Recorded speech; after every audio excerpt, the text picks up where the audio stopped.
पहले तालियां आदित्य धर के लिए तालियां। मैं बात कर रही हूँ धुरंधर 2 की। काफी अच्छी मूवी थी, पार्ट 1 से काफी अच्छी थी। शानदार मूवी, शानदार। क्रेजीएस्ट वाइफ मस्त पता चल गया बड़े साहब को। We absolutely loved it. Great work Aditya Dhar and we all enjoyed it. Everyone should watch it. मतलब डिटेल थी काफी ज्यादा। 4 घंटे की मूवी में एक बार भी ऐसी फीलिंग नहीं आएगी बोर हो रहा है। एंड जो बीजीएम था बहुत अच्छा था। अभी लौटी हूँ मैं धुरंधर 2 या फिर धुरंधर द रिवेंज नाम की ये फिल्म देखकर, लेकिन ये कहते हुए मैं खुश नहीं हो रही हूँ, मैं परेशान हो रही हूँ कि एक नया कल्चर नफरत का, हिंसा का, बंटवारे का और आउटराइट पॉलिटिकल प्रोपेगेंडा का फिल्मों के जरिए भारत में शुरू हो चुका है। इंडिया के कौमी सलामती के मुशीर अजित डोवल ने एक तकरीब से खिताब में कहा है कि हर नौजवान के अंदर बदले की आग होनी चाहिए। बदला अच्छा लफ्ज नहीं है, लेकिन बदला खुद एक ताकत है। हमें अपनी तारीख का बदला लेना है। आरजू कह रही है कि फिल्म तो पाकिस्तान में लोग देख ही नहीं पाए, तो फिर इतना क्यों हंगामा मच गया पाकिस्तान में? ऐसा क्यों लग रहा है पाकिस्तान की कि उसकी नब्ज दब गई है? जस्ट अभी धुरंधर द रिवेंज देखिए भाई, इतनी ज्यादा तगड़ी मतलब क्या था ये भाई साहब, ये क्या बना दिया है भाई। पूरा ना आत्मा तृप्त हो गई, इतना सुकून मिला ना, मतलब कंप्लीट रिवेंज। मैं एक्सप्रेस नहीं कर पा रही, इतने टाइम बाद कोई ढंग की मूवी आई है। ये कि चाय वाली सरकार जो है इस किस्म की मूवीज बना के अपना जो नैरेटिव है वो बिल्ड करना चाह रही है कि हम शायद जंग जीते थे या आगे जाके जंग जीतेंगे। तो दोस्तों, धुरंधर मूवी पार्ट 2 रिलीज हो चुकी है और इनफैक्ट मैंने भी इस पिक्चर को देख लिया है। और पूरी पिक्चर देखने के बाद अगर फिल्म की एक्सपीरियंस की बात करें तो यह मूवी आपको कई लेवल पर अफेक्ट करती है, जिसमें सबसे पहली बात तो कि 4 घंटे बैठने के बाद भी जब आप थिएटर से निकलेंगे तो आप बिल्कुल खुश होकर निकलेंगे, जो कि आज के दौर में अपने आप में एक अचीवमेंट है फिल्म मेकिंग की। और दूसरी चीज़, आपको इस मूवी के देखने के बाद आपको बॉलीवुड में जितने भी स्पाई मूवी अभी तक बने हैं, चाहे वो वार मूवी हो, पठान मूवी हो, कोई भी मूवी हो, सब इस धुरंधर 1 और 2 मूवी के सामने आपको टाइम वेस्ट लगेगा और सुपरफिशियल लगेगा। इनफैक्ट इस मूवी का इतना प्रभाव आपके ऊपर पड़ेगा कि आगे बनने वाली कोई भी मूवी, चाहे वो पठान या वार जैसी, आपको बिल्कुल पसंद नहीं आने वाली। लेकिन साथ ही अगर इस मूवी की बात करूं तो पर्सनली मुझे इंटरवल तक तो उतना मज़ा नहीं आया, लेकिन जैसे इंटरवल से मूवी शुरू होती है लिटरली आपको सांस लेने की भी फुर्सत नहीं देती है मूवी। जिसमें इस मूवी में जो पाकिस्तान की तरफ से रियली में भारत के अंदर किया गया था, उन घटनाओं को किस तरह से फिक्शन के साथ जोड़ करके जो कहानी बनाई गई है, आपको सच में बहुत ही इंटरटेन करता है। और यही वजह है कि आप देख रहे हैं जो थिएटर से लोग निकल के आ रहे हैं उनका रिएक्शन किस तरह से शानदार है। लेकिन ऑब्वियसली जिन्होंने धुरंधर 1 लाइक नहीं किया था और इनफैक्ट उस फिल्म के प्रति अपना प्रोपेगेंडा भी चलाया था, जैसे कि ध्रुव राठी और अरफा खानम, उनको तो ऑडियंस ही फिल्म को देख करके अपना जवाब दे रही है।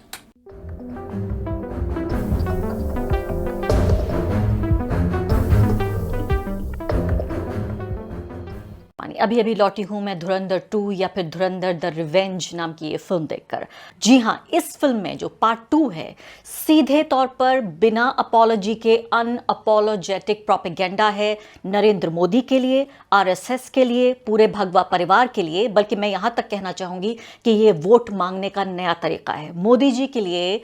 जितनी हिंसा, जितना बंटवारा, जितना नफरत फैलाई जा सके, तो इस फिल्म को इस्तेमाल किया गया है। 3 घंटे 50 मिनट का प्योर जहर, 4 घंटे तक आप पूरे जहर आलूदा उस पिक्चर हॉल में बैठे रहते हैं।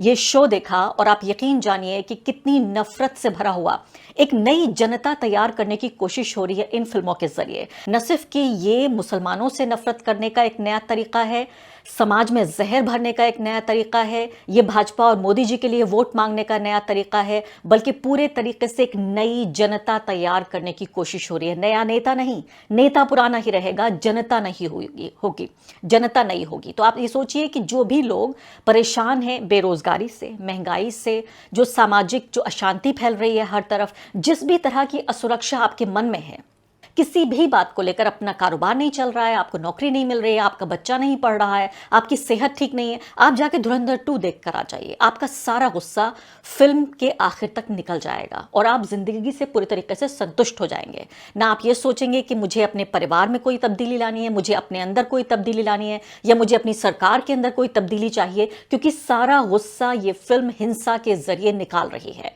जब पहले ही हम देख रहे हैं कि हर तरफ हिंसा है, बंटवारा है और नफरत है, ऐसे में पूरे तरीके से मनोरंजन के तौर पर दिखाया जा रहा है हिंसा को मनोरंजन के तौर पर न सिर्फ दिखाया जा रहा है बल्कि उसका जश्न मनाया जा रहा है, उसको ग्लोरीफाई किया जा रहा है। आप ये सोचिए कि स्क्रीन पर लोगों के सर काटे जा रहे हैं और सुपरहिट गाने चलाए जा रहे हैं।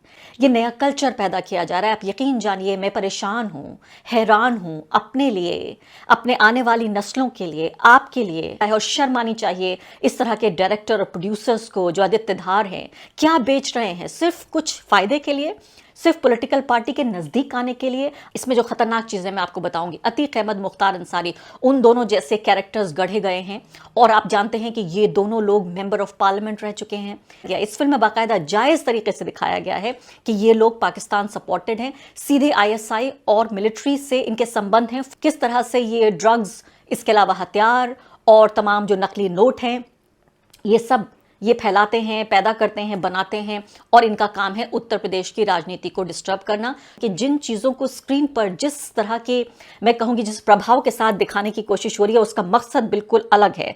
एक व्यक्ति को लेकर आए हैं जो बिल्कुल नवाज शरीफ जैसा लगता है। मैं बहुत हैरान हुई इस बात को लेकर कि सेंसर बोर्ड ने इसको पास कैसे किया, क्योंकि भारत का जो एजेंट है जो भेजा गया, उस एजेंट के जरिए वहां के इलेक्शंस को इन्फ्लुएंस किया जा रहा है और अपने पसंद की सरकार वहां स्थापित की जा रही है। क्या ये फिल्म ये कहने की कोशिश कर रही है कि भारत पाकिस्तान की अंदरूनी राजनीति और अंदरूनी मामलों में दखल देता है भारत? आप सोचिए कि वायलेंस के लिए इतना ज्यादा ऊंचा एक थ्रेशोल्ड तैयार कर दिया गया है, यानी कि इतनी टॉलरेंस पैदा कर दी गई है। एक बहुत ही पॉइजनस मिसोजिनी, एक मर्दवाद का पूरी तस्वीर है इस पूरी फिल्म में। सिवाय जो इसको हमजा दिखाया है जो भारतीय एजेंट है, उसके अलावा, उसकी पत्नी के अलावा आपको कोई और महिला नहीं दिखेगी। 4 घंटे में महिलाओं का कोई तस्वुर आपकी नज़र में नहीं है। सिर्फ और सिर्फ मर्दों की बनाई दुनिया है जहां हिंसा है, जहां बेहद हिंसा है। और हंसी मुझे जब आई जब फिल्म से पहले डिस्क्लेमर लगाया गया और कहा कि ये फिल्म जो है वो हिंसा को प्रमोट नहीं करती और दर्शक अपने विवेक का पालन करें। मैं कहती हूँ कि दर्शक जब सिनेमा हॉल में घुसता है इस 4 घंटे की फिल्म को देखने के लिए, तभी अपना विवेक वो घर पर रख कर जाता है। पहली फिल्म में जो मासूम लोग जो शिकार बने थे इस प्रोपेगेंडा के, इस फिल्म में पूरे तरीके से मैं कहूंगी कपड़े उतार कर सामने आ चुके हैं। एक नेकेड प्रोपेगेंडा है। यहां पर भी 2 काम किए जा रहे हैं। मुसलमानों के खिलाफ आउटराइट नफरत है, उनके पूरे कल्चर के खिलाफ आपके अंदर एक घिन पैदा होगी इस फिल्म को देखने के बाद। अगर आप नफरत नहीं भी करते हैं मुसलमानों से, तब भी आप नफरत करने लगेंगे। दूसरी बात, जो गरीब हिंदू है वो शिकायत नहीं कर पाएगा। इस फिल्म को देखने के बाद वो समझेगा कि हर समस्या का जो जड़ है, हर समस्या का समाधान सिर्फ यही है कि हम आतंकवाद को खत्म कर दें जो पाकिस्तान की तरफ से। तो दोस्तों, आपने देखा अरफा ताई का फिर से रोना धोना, और जो सारी लॉजिक दिया है अरफा ने धुरंधर 2 फिल्म को देख करके, उसको देखकर एक ही बात कही जा सकती है कि जो अरफा खानम धुरंधर 2 फिल्म को प्रोपेगेंडा बता रही है, इनफैक्ट अरफा खानम की बातें ही अपने आप में एक प्रोपेगेंडा है। चाहे वो वायलेंस की बात हो, चाहे वो नफरत बढ़ाने वाली बात हो, चाहे वो करंट गवर्नमेंट के हिसाब से फिल्म बनाई जाने वाली बात हो, जिसका सिर्फ एक ही लाइन में जवाब हो सकता है कि जो यही लोग PK जैसी मूवी के टाइम पे ये कहते थे कि अगर आपको पसंद नहीं है तो फिल्में मत देखो, लेकिन धुरंधर 2 पर खुद इनका यही लॉजिक ये शायद भूल चुके हैं।